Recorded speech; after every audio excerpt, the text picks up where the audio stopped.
There is something happening in Cleveland right now that the mainstream NFL media does not want to say out loud. A rookie quarterback, a guy who slid all the way to day 3 of the draft while analysts laughed and executives looked the other way, is walking into Cleveland Browns training camp every single morning and quietly making a $230 million investment look like the worst decision this franchise has ever made. And the numbers are not close. The tape is not close. The only thing that seems close is the story being written by people who have every reason in the world to protect a narrative that was already decided before a single pass was thrown in August. Welcome to Gridiron Ground. We do not protect narratives here. We follow the tape. We follow the numbers. And today we are pulling back the curtain on what is actually happening inside that Cleveland quarterback room, because Shedeur Sanders is not just competing anymore. He is separating. And somebody in that media room is working overtime to make sure you do not notice. Stick around, because by the time this video is done, you are going to see this situation completely differently. Drop a comment right now, just one word. Is this a real competition or is it already over? Before we get into the numbers, real quick, drop one word in the comments right now. Just one. Either Sanders or Watson. No explanation needed. Just tell us where you stand before we show you what the tape actually says. It is wild how many people are going to change their answer by the time this video ends. Let us find out. Before moving further, we're pushing for 1,000 subscribers here at Gridiron Ground. If you're enjoying our Browns and Shedeur Sanders coverage, hit that subscribe button and be part of the journey. Let's build this community together. You are watching Gridiron Ground. And if this is your first time here, perfect timing, because we are about to break down one of the most quietly fascinating quarterback situations in the entire NFL right now, and we are doing it with actual numbers instead of feelings. Here is the foundation.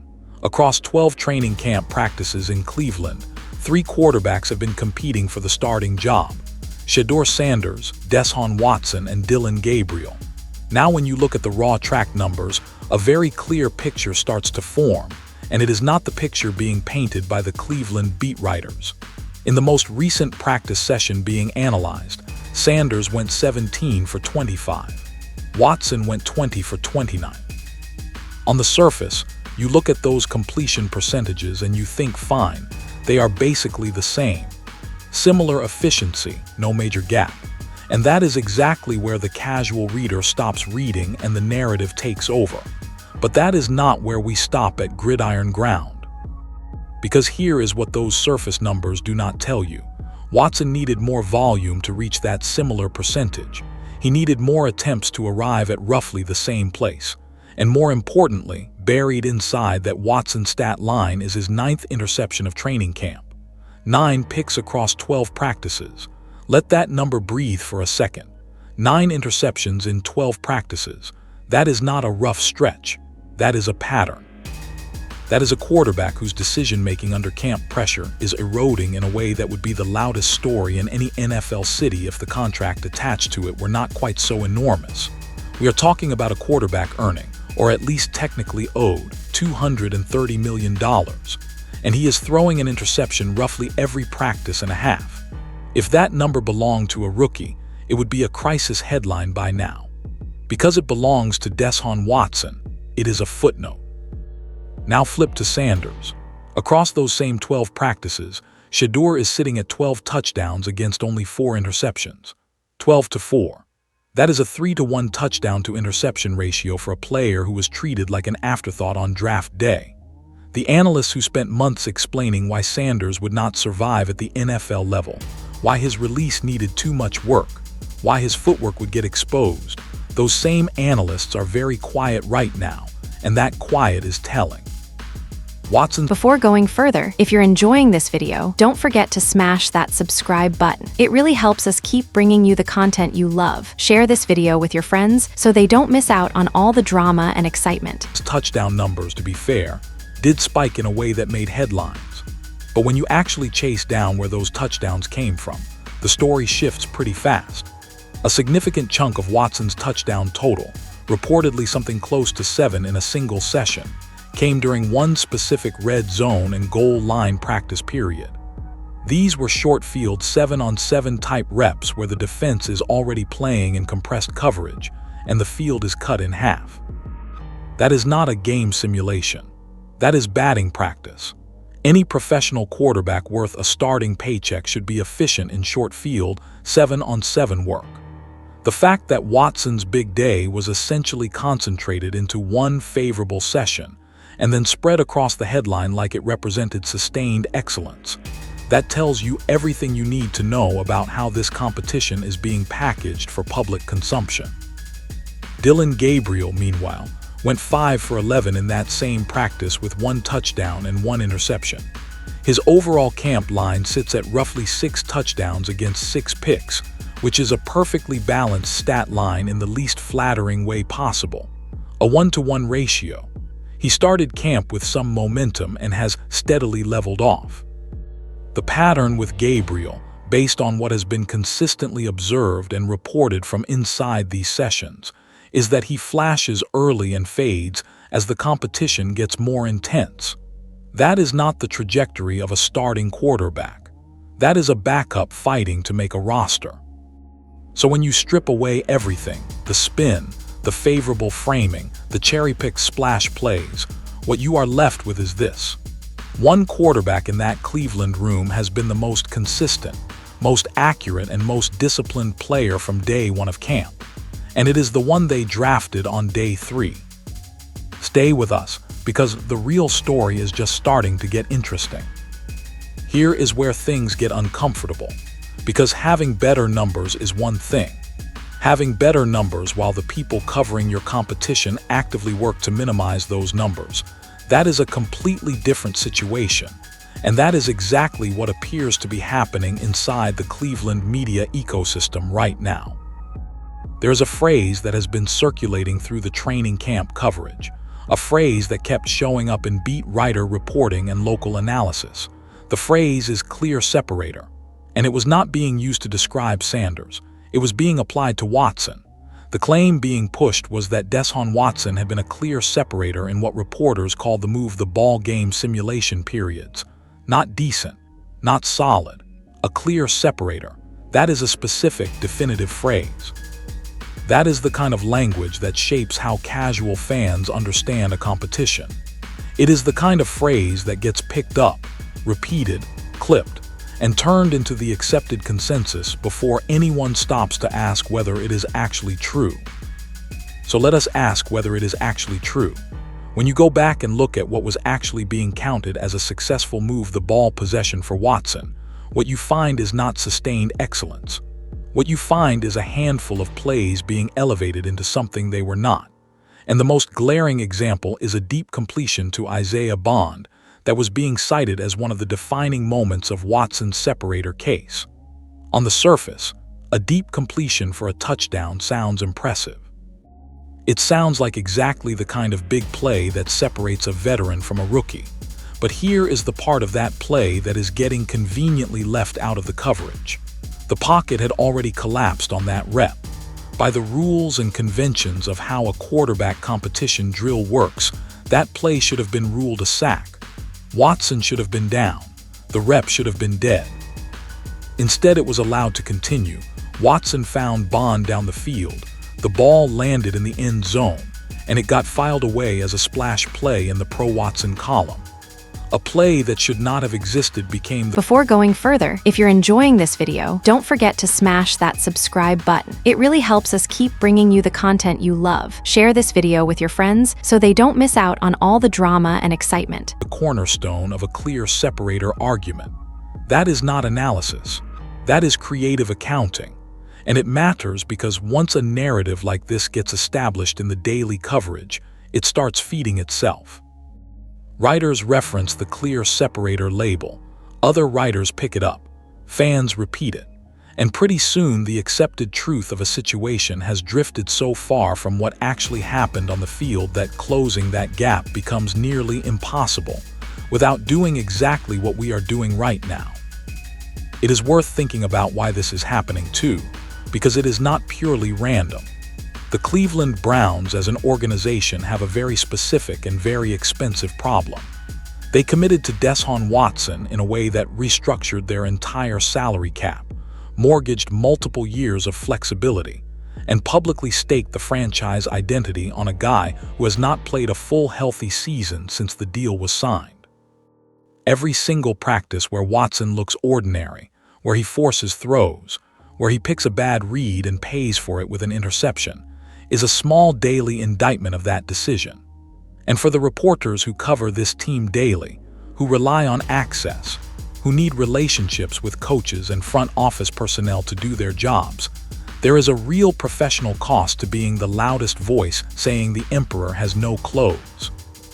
That does not mean every Cleveland beat writer is acting in bad faith. Most of them are probably just absorbing the framing they are getting from their access points and reporting it forward. But the cumulative effect is the same. Watson gets the benefit of the doubt on plays that should go against him. Sanders gets tagged with incompletions that belong on the receiver.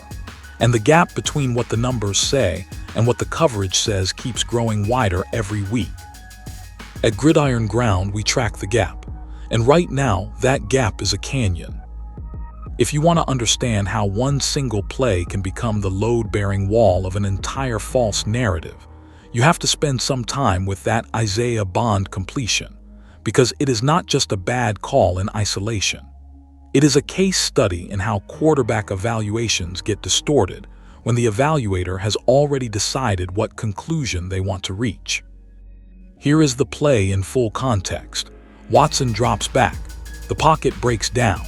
Under proper training camp rules and drill conventions, when a pass rusher or linebacker reaches the quarterback level in a competitive practice, that play is typically dead. The quarterback is considered down, the rep ends, and both sides line up again. This is standard. This is how you protect quarterbacks in camp while still simulating competitive pressure. So when the pocket collapsed on Watson during this particular rep, the expectation, based on how these drills are supposed to work, was that someone would blow a whistle and the play would be over. Instead, the play continued. Watson stepped up, found a lane, and launched a deep ball to Isaiah Bond, who came down with it in the end zone. And look, credit where it is due. That is a physically impressive throw. Watson still has the arm talent. Nobody is disputing that.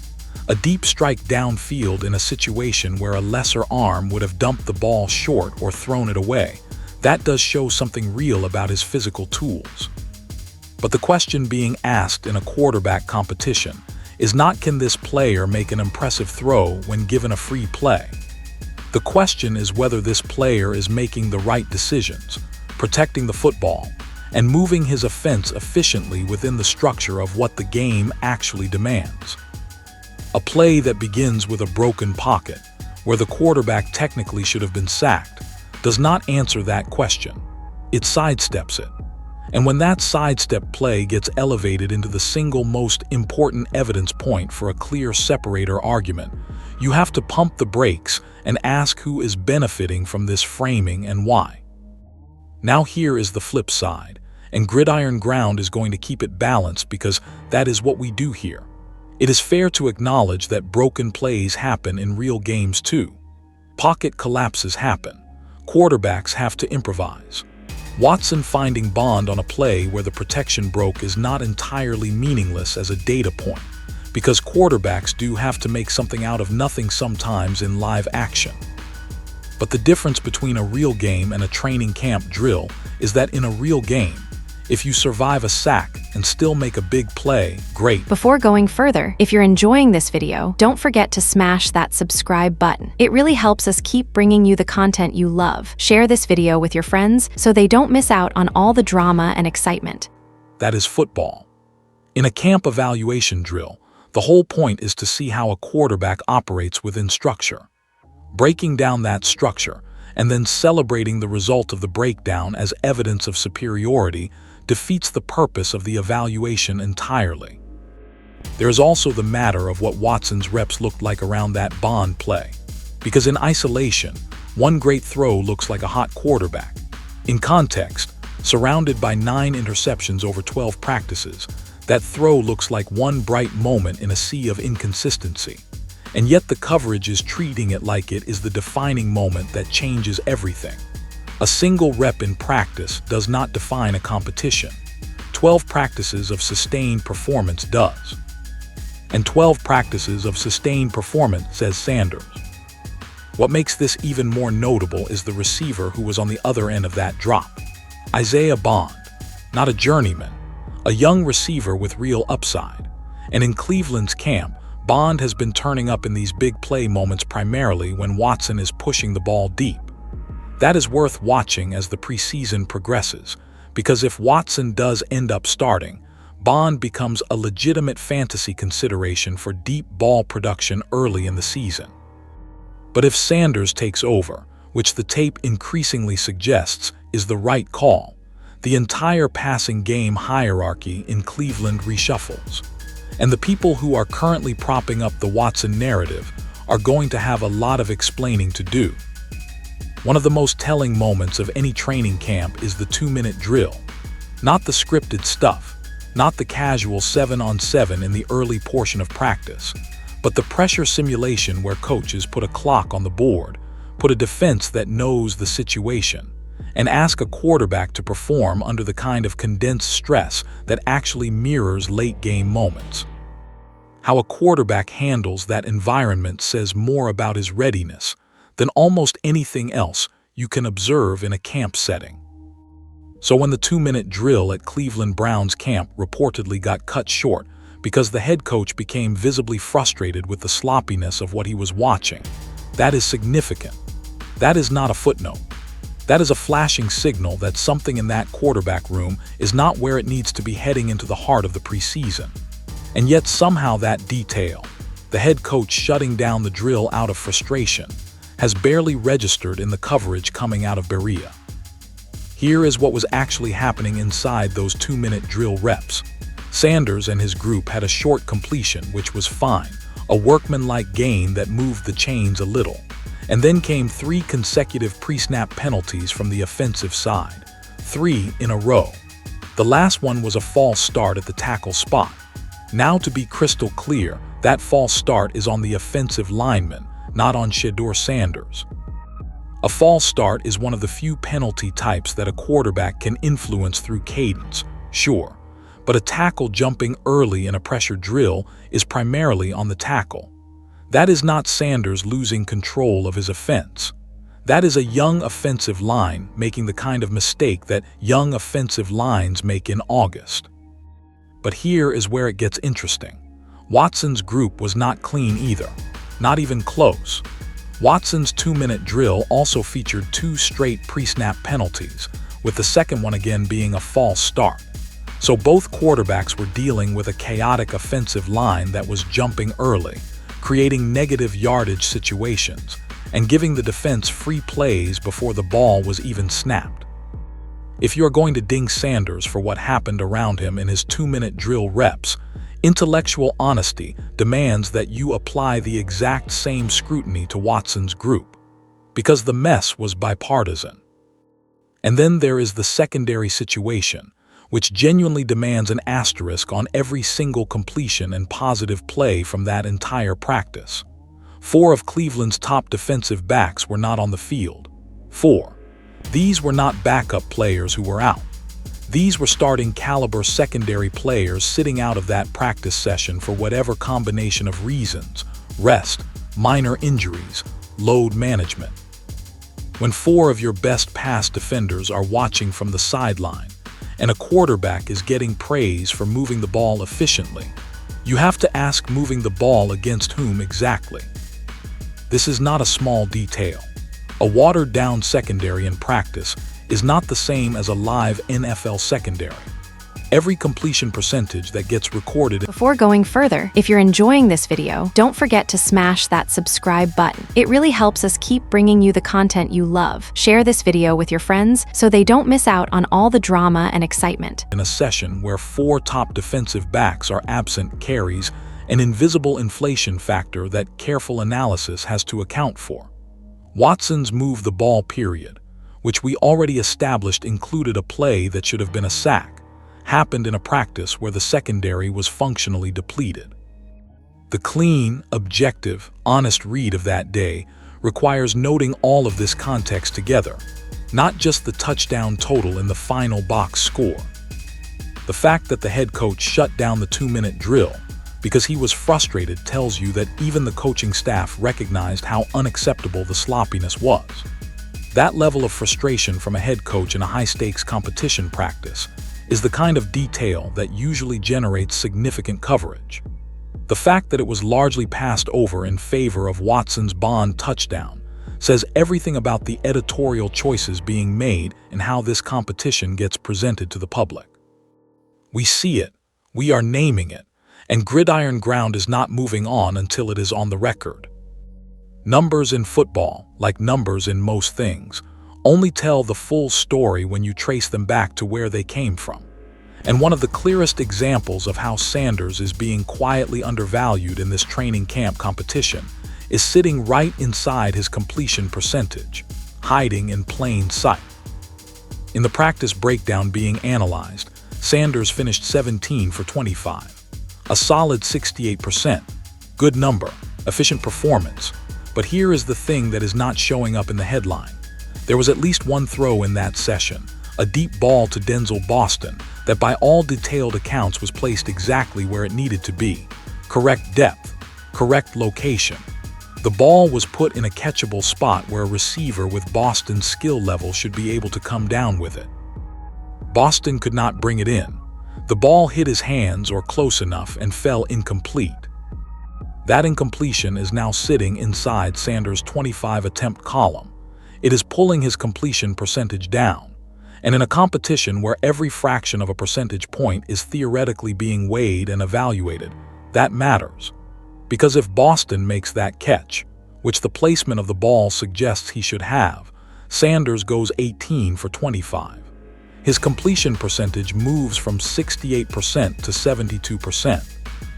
And suddenly, the conversation about who had the better practice that day shifts more noticeably in his direction. Now, is this the most catastrophic thing happening in this evaluation? No. Drops happen. Receivers miss catchable balls all the time, and quarterbacks have always had to absorb the statistical consequence of it. But context matters here because of who the dropped ball is being tracked next to. Watson's day is being presented as a success story, a clear separator performance, while Sanders' day is being recorded with a dropped pass pulling his percentage down and nobody in the local coverage, stopping to note that the throw itself was accurate. Accuracy and completion percentage are not the same thing. Completion percentage is a shared statistic. It belongs equally to the quarterback and the receiver on every single play. A perfectly thrown ball that falls incomplete still counts against the passer, which is why evaluating quarterbacks purely on completion percentage without watching the throws individually is one of the oldest and most persistent lazy shortcuts in football coverage. The tape on that Boston target, if anyone is actually watching it, shows a quarterback doing his job correctly. The tape shows a receiver who did not finish the play. Now here is why Denzel Boston matters beyond just this one play. He is a name worth tracking carefully as the preseason evolves. Boston has the physical profile that suggests he should be getting more out of the deep ball opportunities he is getting with Sanders. Long speed, good route running potential, the kind of receiving archetype that plays right into what Sanders does well, which is willing to push the ball down the field with confidence. If that connection starts clicking, and there is real reason to believe it could as the two build chemistry through the preseason, Boston becomes a genuine fantasy football sleeper with legitimate upside in the later rounds. The kind of player you grab at a position where you are not paying much draft capital and suddenly find yourself with a starter-level producer. Dylan Sampson is another name in that same conversation. Reports from inside camp suggest Sampson has been getting more work in these sessions, increasing his reps and his chemistry time with Sanders in particular. When a rookie quarterback starts finding specific receivers he trusts, especially in camp where everything is still fluid, and the relationships are being built in real time, you want to pay attention to who those receivers are. Because that trust tends to carry into the regular season, even after scheme and game planning take over. The dropped Boston target tells a two-part story. It tells you that Sanders is throwing with NFL accuracy on deep routes, and it tells you that the stat sheet being used to evaluate this competition is carrying an unfair charge against the very quarterback who is outperforming his own numbers. Both parts matter, and Gridiron Ground is tracking both. Pull back from Cleveland for a second, because there is a broader context here that makes what is happening with the Sanders and Watson competition even more remarkable. And it starts with what has been going on up in Minnesota with Kyler Murray and J.J. McCarthy. The Vikings quarterback situation has generated a significant amount of national noise this offseason and into camp. Social media has been loud. Fan bases have been engaged. The debate has driven real traffic and real conversation. And look, that is understandable. Quarterback battles are compelling content, and Minnesota has a passionate fan base that is very online and very vocal about its opinions. So the coverage follows the energy, and the energy has been real. But here is what has been described out of that Minnesota camp. On fan night, which is one of those higher visibility practice sessions where the intensity is supposed to be elevated because of the crowd and the atmosphere, both Murray and McCarthy were having what Gridiron Ground would generously describe as average outings. Murray reportedly threw multiple interceptions. McCarthy, the younger competition in that room, was not doing anything that clearly separated him from a guy with significant NFL starting experience. By most accounts, it was a flat, uninspiring night for both quarterbacks, the kind of practice where you would expect a beat writer to ask real questions about who is actually ready to start. Instead, it was framed as a real quarterback battle, a competition with genuine intrigue. And maybe it is. Maybe the day-to-day of that Minnesota camp tells a richer story than one bad fan night. Gridiron Ground is not here to definitively call that situation, but the contrast in coverage is striking when you lay it next to Cleveland.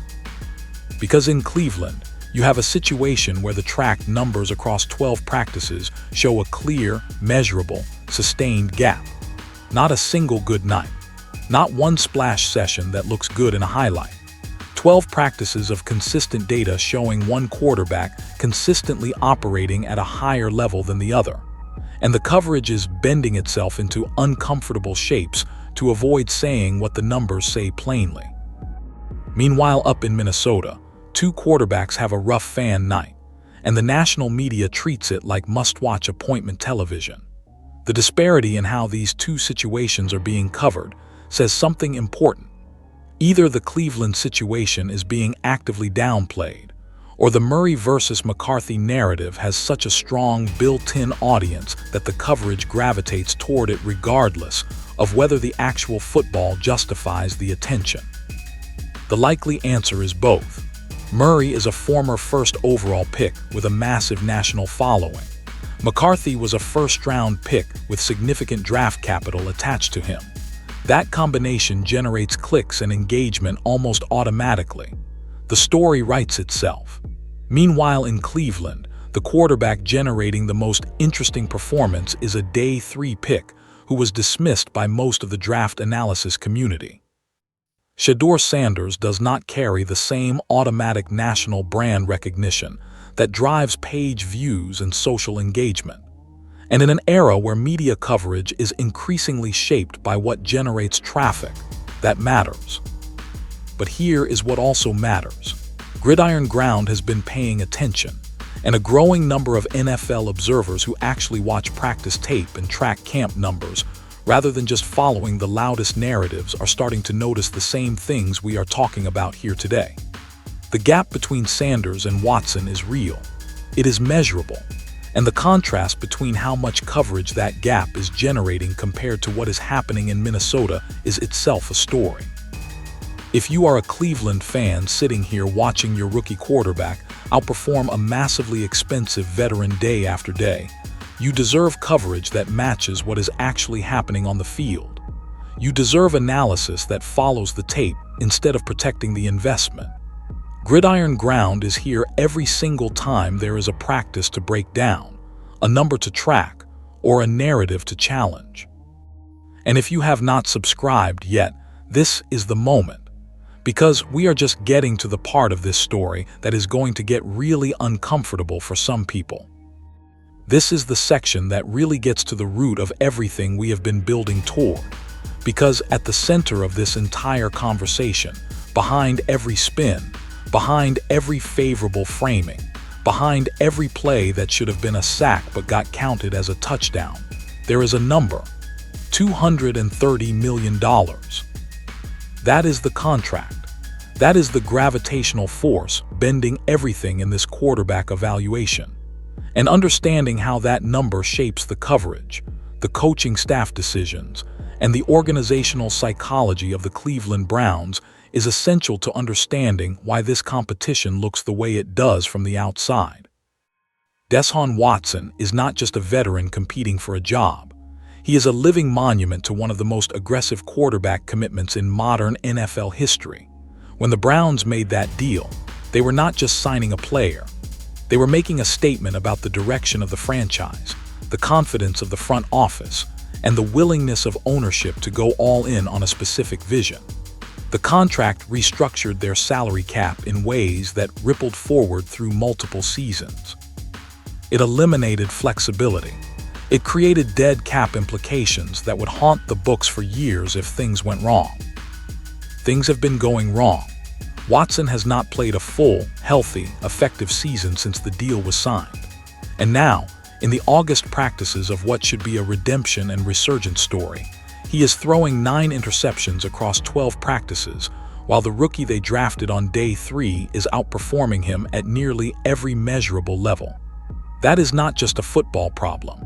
That is an organizational crisis that nobody in the building is ready to name out loud. Because here is the psychological reality of what is happening in Berea right now. If the coaching staff openly acknowledges that Sanders is clearly ahead, which the numbers suggest they should, they are not just making a quarterback decision. They are implicitly passing judgment on the front office that built the team around Watson. They are signaling to ownership that the $230 million bet is not paying off. They are handing ammunition to every critic and every analyst who said from the beginning that the Watson deal was a mistake. That is an enormous amount of institutional pressure pushing back against what the tape is showing. Coaches are human beings operating inside organizations. They feel pressure even when they do not consciously acknowledge it. A head coach who goes to ownership or general management and says our rookie is clearly outperforming our $230 million quarterback after 12 practices is inviting a conversation that nobody in that building is ready for in August. It is much easier, organizationally, to frame the competition as tight, to find the favorable Watson moments and amplify them, to keep the clear separator narrative alive a little longer, to buy a few more weeks before the inevitable uncomfortable decision has to be made. And that organizational pressure flows outward. It reaches the reporters who need access to cover the team. It shapes the framing of daily practice reports. It influences which plays get highlighted and which get quietly buried. The result is a coverage ecosystem where the truth is present if you know how to look for it. But it is surrounded by enough favorable context and selective emphasis that the casual fan never quite sees the full picture. Gridiron Ground sees the full picture. We are going to keep saying it every single time this competition generates new data. Sanders is outperforming Watson. The tape shows it. The numbers confirm it. And the contract, as enormous and franchise-altering as it is, does not change what is happening on the field. This is exactly the kind of story that a channel like Gridiron Ground exists to tell. The story that powerful financial incentives are trying to suppress. The story that access-dependent media cannot afford to tell fully. If you are new here and this is the first video you have watched on this channel, now you know what we are about. And if you have been here a while, you know we are never going to stop following the truth wherever it leads. Drop a comment below. Gridiron Ground wants to hear from you. Which quarterback are you starting week 1? There is one final dimension to this story that requires honest engagement, because Gridiron Ground is not here to just build a one-sided case and leave the counterargument on the floor. The full picture demands that we address what the coaching staff might actually be seeing, and how that view could legitimately differ from what the raw numbers and tape analysis suggest. Coaches evaluate quarterbacks differently than analysts do. The spreadsheet that tracks completion percentages and interception counts is useful, but it is not the primary lens through which a coaching staff makes its depth chart decisions. Kevin Stefanski and his offensive staff are looking at a much more layered set of criteria. They are watching how a quarterback processes the defense pre-snap. They are watching whether he is identifying blitzes correctly, getting to the right protection call, communicating the right checks to the offensive line before the ball is even snapped. They are watching whether his decision-making holds up in the pocket as the play develops and as the coverage rotates into something he did not see pre-snap. For a rookie like Sanders, that process is still being built in real time.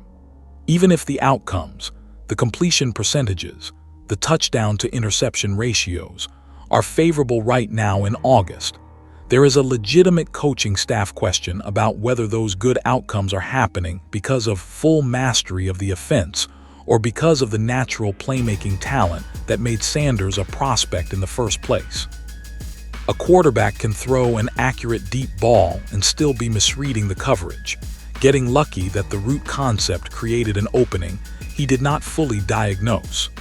At the NFL level, playing on talent alone eventually runs into defenses smart enough to take the talent away.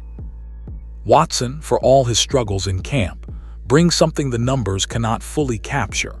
He brings years of experience running a pro system, understanding how defensive coordinators attack in-game adjustments, and operating under the psychological pressure of live bullets when the games that count are being played. The 9 interceptions in camp are real, and they are concerning. But veteran quarterbacks sometimes practice worse than they play, particularly coming back from injury or extended time away from live competition. The muscle memory and the mental processing that come from years of starting experience do not always show up cleanly in August camp reps. That is a fair point. Gridiron Ground acknowledges it fully. It is entirely possible that Stefanski and his staff look at the same competition we have been analyzing and reach a different weighting of the factors involved. They may genuinely believe that the continuity Watson has with the starting offensive group, the chemistry with the receivers he has been working with through the spring, and the experience he brings to in-game situational management outweigh the efficiency gap in practice metrics. That is a coherent position, even if the tape does not make it the obvious one. But here is where that argument runs into its own limitation. Continuity and experience are valuable precisely because they are supposed to show up in the performance metrics. If a veteran quarterback's experience advantage is real, it should be visible in cleaner ball security, better decision timing, and more consistent completions against good competition. The fact that Watson's experience is not currently translating into better numbers does not prove the coaching staff is wrong to value it. But it does raise the question of how long you wait for the experience advantage to show up before you, except that the numbers are telling the true story. 12 practices is a meaningful sample. It is not a full season, but it is enough data to take seriously.